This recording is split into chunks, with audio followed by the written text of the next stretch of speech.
ಇಂದೇ ಡೌನ್ಲೋಡ್ ಮಾಡಿ ಮತ್ತು ನಿಮ್ಮ ನೆಚ್ಚಿನ ಶೋಗಳನ್ನ ಆನಂದಿಸಿ. ನಿನಗೀಗಾಗಲೇ ಕೊಟ್ಟಿರೋ ಟೈಮು ಮುಗಿದೋಗದೆ. ಇನ್ನು 24 ಗಂಟೆ ಮಾತ್ರ ಬಾಕಿ ಉಳಿದಿರೋದು. ಅಷ್ಟರೊಳಗೆ ನೀನು ನನ್ನ ದುಡ್ಡು ತಂದುಕೊಡ್ಲಿಲ್ಲ ಅಂದರೆ ನಿಮ್ಮ ಮನೆ ಮುಂದೆ ಬುಲ್ಡೋಸರ್ ನಿಂತಿರ್ತದೆ, ನಿಮ್ಮನೆ ನೆಲಸಮ ಆಯ್ತದೆ. ಆಟೆಯ ಸರ್ ಹಾಗೆಲ್ಲ ಮಾಡಬೇಡಿ ಸರ್ ಇನ್ನೊಂದು ವಾರ ಟೈಮ್ ಕೊಡಿ ಸರ್, ನಾನು ದುಡ್ಡು ವಾಪಸ್ ಕೊಟ್ಬಿಡ್ತೀನಿ ಸರ್. ಲೇ ಬಡ್ಡಿ ಐತೆ, ಇನ್ನೂ ಟೈಮ್ ಕೇಳ್ತಾ ಇದೆಯಾ? ಅಲ್ಲಕಲ್ಲ, ನೀನೇನಾದರೂ ಮತ್ತೆ ಟೈಮ್ ಕೇಳಿದ್ರೆ ನಾನು ನೇರವಾಗಿ ನಿಮ್ಮ ಮನೆ ಮುಂದೆ ಬಂದು ನಿಂತ್ಕೊತೀನಿ. ಈಗಾಗಲೇ ನೀನು ಕೊಟ್ಟಿರೋ ಟೈಮು ಜಾಸ್ತಿ ಆಗಿದೆ. ಇನ್ನು ಒಂದೇ ದಿನ ಟೈಮ್ ಇರೋದು, ಅಂದರೆ 24 ಗಂಟೆ ಮಾತ್ರ. ಅಷ್ಟರೊಳಗೆ ನೀನು ಏನು ಪ್ರಯತ್ನ ಪಡ್ತೀಯೋ ಪಡು, ಇಲ್ಲ ಅಂದರೆ ಪರ ಅಂತ ಕೆರ್ಕೊಂಡು ಹೆಂಗೆ ಗಾಯ ಮಾಡ್ಕೋತೀಯೋ ಮಾಡ್ಕೊ. ಅದೆಲ್ಲ ನನಗೆ ಬೇಕಾಗಿಲ್ದಿರೋ ವಿಷಯ. ಒಟ್ಟಿನಲ್ಲಿ ನನ್ನ ದುಡ್ಡು ನನಗೆ ಬೇಕು. ಹಮ್ಮಿಕೊಂಡು ನನ್ನ ದುಡ್ಡನ್ನ ನಮ್ಮ ಮನೆ ಬಾಗಿಲಿಗೆ ತಂದುಕೊಡು, ಇಲ್ಲ ಅಂದರೆ ನೆಟ್ಗಿರಲ್ಲ. ಹೇಳ್ತಾ ಇದ್ದೀನಿ ಪದೇ. ತಿಳಿತಾ? ಮಡಗ್ಲಾ ಫೋನಾ ಹಮ್ಮಿಕೊಂಡು. Sir hello sir.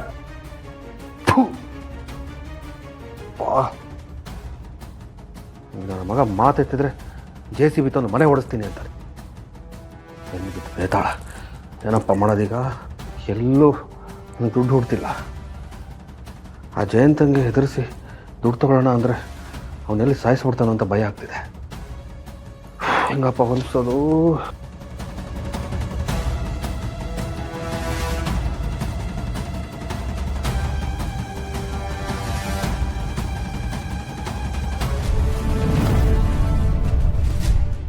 ಅಪ್ಪ, ತಿಂಡಿ ಮಾಡ್ತೀನಿ ಅಂದ್ಬಿಟ್ಟು ಇಲ್ಲೇ ಕೂತಿದ್ಯಲ್ಲಪ್ಪ.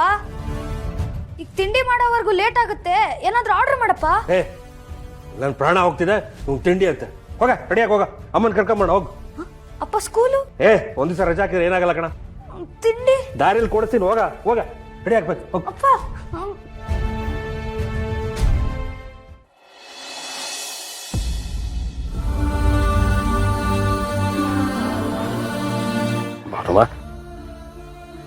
ಭಾವ, ನಿಮಗೆ ಯಾರಾದರೂ ಲಾಯರ್ ಸಿಕ್ಕಿದ್ರಾ? ಅವ್ರ ಹತ್ರ ಮಾತಾಡಿದ್ರಾ? ಹ್ಞೂ ಕಣವ, ಈಗಷ್ಟೇ ಮಾತಾಡ್ಕೊ ಬಂದೆ. ಬಹು ದೊಡ್ಡ ಲಾಯರ್ ಕಣವ. ಅವರು ಇಂಥ ಕೇಸ್ನೆಲ್ಲ ಬಹು ಚೆಂದಾಗಿ ಹ್ಯಾಂಡಲ್ ಮಾಡ್ತಾರೆ.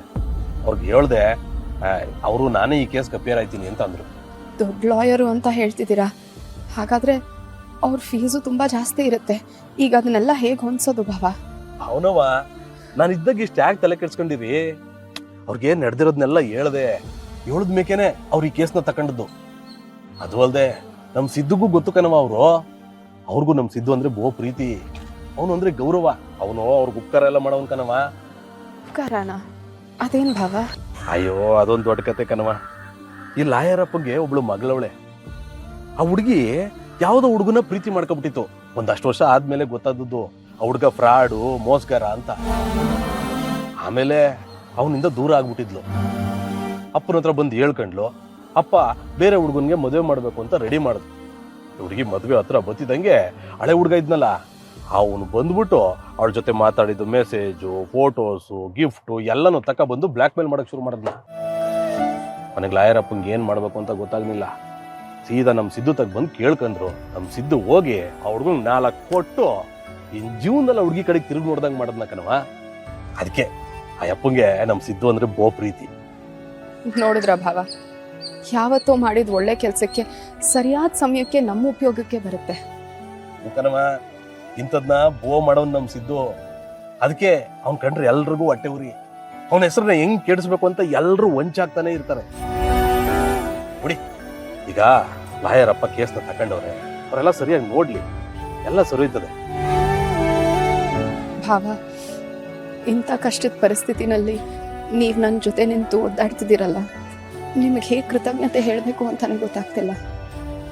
ಹೌದವ, ಯಾಕವ ಹಿಂಗೆಲ್ಲ ಮಾತಾಡಿರಿ? ನೀವು ನಮ್ಮನೆಯವ್ರ ಕಣವ, ನನ್ನ ತಮ್ಮನ ಹೆಂಡ್ತಿ, ನಮ್ಮನೆ ಸೊಸೆ. ನನ್ನ ತಮ್ಮ ಇಷ್ಟೆಲ್ಲ ನೋವು ಅನುಭವಿಸ್ತಾ ಇದ್ರೆ ನೋಡ್ಕೊಂಡು ಸುಮ್ಮನಿರಕ್ಕಾಗದೇನವ? ನೀವು ಕಣ್ಣೀರು ಹಾಕ್ಬೇಡಿ ಕಣವ. ನಮ್ಮ ಸಿದ್ದು ಒಬ್ಬ ಇದರಿಂದ ಆಚೆಗೆ ಬಂದ್ಬಿಡ್ಲಿ, ಆಮೇಲೆ ಯಾರ್ಯಾರಿಗೆ ಬುದ್ಧಿ ಕಲಿಸ್ಬೇಕು ಅಂತ ನಾನು ಡಿಸೈಡ್ ಮಾಡ್ತೀನಿ. ಬೋವಾ, ಸಿದ್ದುನ್ ಮಾತಾಡ್ಸ್ಕೊ ಬಂದ್ಬಿಡಮ್ಮ, ಬನ್ನಿ.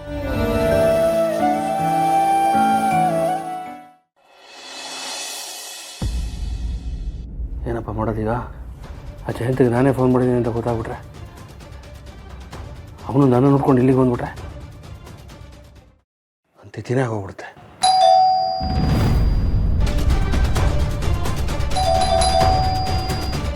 ಯಾರಪ್ಪ ಇದು?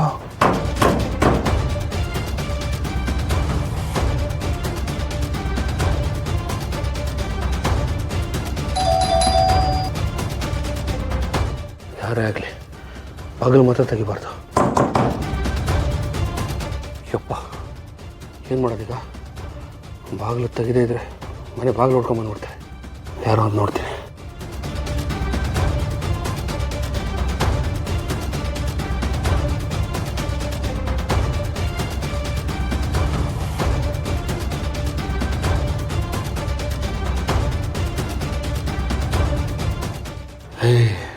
ನೀನೇನಾ? ಏನು ನೀನು ಎಷ್ಟೊತ್ತ ಬಾಗಿಲು ಬಡಿಯೋದು? ಒಳಗೆ ಇದೆಯಾ ನೀನು? ಬರ ಅಲ್ವೋ ನಾನು ಒಳಗೆ ಬರ. ಅಲ್ಲ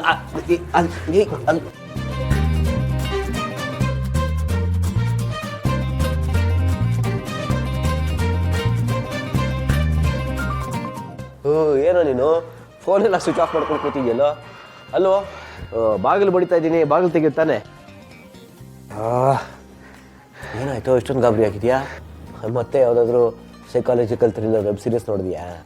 ಇಲ್ಲ ಕಣ, ನನ್ನ ಜೀವನನೇ ಶಾರ್ಟ್ ಫಿಲ್ಮ್ ಥರ ಆಗಿದೆ. ಇನ್ನೇ ವೆಬ್ ಸೀರೀಸ್ ನೋಡಲಿ. ಏನು ಹೇಳೋದು ದೇವ್ರಿಗೆ ಅರ್ಥ ಆಗೋದು. ಹೋಗ್ಲಿ, ನಿಮ್ಮ ಬಾಸಿಗೆ ಫೋನ್ ಮಾಡಿದ್ಯಾ? ಬೈದ್ಯಾ? ಮಾಡಿದ್ದೆ. ಹಾಂ, ಚೆನ್ನಾಗಿ ಬೈದೆ. ಏನಂದ? ನನಗೇ ಬೈತ್ಯಾ? ಇನ್ನು ಅರ್ಧ ಗಂಟೆ ನೀನು ಎಲ್ಲಿದೆಯಾ ಅಂತ ಹುಡುಕ್ತೀನಿ ಅಂದ. ಇನ್ನು ಬಿಡಲ್ಲ ಅಂದ. ಅದಕ್ಕೆ ಸ್ವಲ್ಪ ಭಯ ಆಗಿ ಫೋನ್ ಆಫ್ ಮಾಡಿ ಇಟ್ಕೊಂಡಿದ್ದೆ. ಬರೋ, ಏನು ಯೋಚನೆ ಮಾಡಬೇಡ, ಅವನಿಗೆ ಕಂಡು ಹಿಡಿಯೋದಕ್ಕೆ ಸಾಧ್ಯನೇ ಇಲ್ಲ. ಅಲ್ವೋ, ಸಿಂಹ ಇಲ್ಲದ್ರೆ ಹೇಗೋ ಕಂಡು ಹಿಡಿತಾನೆ ಹೇಳೋ? ಟೆಲ್ಮಿ. ನೀನು ಹೇಳಿದ್ಮೇಲೆ ಸ್ವಲ್ಪ ಸಮಾಧಾನ ಆಯ್ತು ಕಣ. ಹೌದು, ಫೋನ್ ತರಲಿಲ್ಲ ತಾನೇ ಮನೆಗೆ? ಇಲ್ಲ ಇದೆಯಲ್ಲ. ಏನೋ ನೀನು ಹೇಳಿರ್ಲಿಲ್ವೇನೋ ಮನೆಗೆ ತರಬೇಡ ಅಂತ, ಬೇರೆ ಕಡೆ ಇಡು ಅಂತ ಹೇಳಿದ್ದೆ ತಾನೆ? ಸ್ವಿಚ್ ಆಫ್ ಮಾಡಿದ್ಯಾ ತಾನೆ? ಹಾಂ, ಸಿಮ್ ಬಿಸಾಕಿ ಸ್ವಿಚ್ ಆಫ್ ಮಾಡಿಟ್ಟಿದ್ದೀನಿ. Very good bro. ನೆಕ್ಸ್ಟ್ ಟೈಮಿಂದ ಫೋನ್ನ ಸ್ವಿಚ್ ಆಫ್ ಮಾಡಿದ್ಮೇಲೆ ಸಿಮ್ ಬಿಸಾಕ್ಬಿಟ್ಟು ಆ ಫೋನ್ನ ನಿನ್ನ ಗಾಡಿ ಮುಂದ್ಗಡೆ ಜಾಗ ಇದೆಯಲ್ಲ, ಆ ಮೊಬೈಲ್ ಇಟ್ಕೊಳ್ಳೋದಕ್ಕೆ ಸಣ್ಣ ಸಣ್ಣ ಜಾಗ, ಅದ್ರಲ್ಲಿ ಹಾಕಿಟ್ಬಿಡು. ಆವಾಗ ಟೆನ್ಷನ್ನೇ ಇರಲ್ಲ. ಯಾಕೆ ಅಂದರೆ ಯಾರಿಗಾದ್ರೂ ಡೌಟ್ ಬಂದರೆ ಯಾರೋ ಫೋನ್ ಮಾಡಿ ಫೋನ್ನ ಇಲ್ಲೇ ಬಿಸಾಕ್ಬಿಟ್ಟು ಹೋಗಿದ್ದಾರೆ ಅಂತ ಹೇಳಿ ಎಸ್ಕೇಪ್ ಆಗ್ಬಿಡೋದು. ಏನಂತೀಯ? ಹಾಗಾದರೆ ನಾನು ಎಲ್ಲಿದ್ದೀನಿ ಅಂತ ಕಂಡುಹಿಡಿಯೋಕ್ಕಾಗಲ್ಲ ಅಂತೀಯ? ಏನೋ ನೀನು ಕೇಳಿದ್ದನ್ನೇ ಕೇಳ್ತಾ ಇರ್ತೀಯಲ್ಲೋ. ನೀನೇ ಸ್ಮಗ್ಲಿಂಗ್ ಮಾಡ್ತಿದ್ಯಾ? ಇಲ್ಲ ತಾನೆ? ಫೋನ್ ಮಾಡಿ ಬೈಯೋದು ಅಷ್ಟೇ ತಾನೆ? ಹಾಯ್ ನೋಡ, ಇಂಥ ಆಟಗಳನ್ನ ಆಡಬೇಕಾದ್ರೆ ಭಯ ಪಡ್ಕೊಬಾರ್ದು ಕಣ. ಬುದ್ಧಿವಂತಿಕೆ ಉಪಯೋಗಿಸ್ಬೇಕು, ತಿಳ್ಕೊ. ಸರಿ, ನೋಡ್ತಾ ಇರ ನನ್ನ ಬುದ್ಧಿವಂತಿಕೆನ ಹೇಗೆ ತೋರಿಸ್ತೀನಿ. ಗೊತ್ತಾಗದೆ ನಂಗೆ ಫೋನ್ ಮಾಡು, ಹೇಳ್ಕೊಡ್ತೀನಿ. ಇದೇ ಖುಷಿಲಿ ದಮ್ಮಡೇಣ ಕೊಡಿಸ್ತೀಯಾ?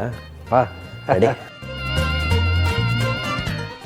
ಲಕ್ಷ್ಮೀ ನಿವಾಸ ಲಕ್ಷ್ಮೀ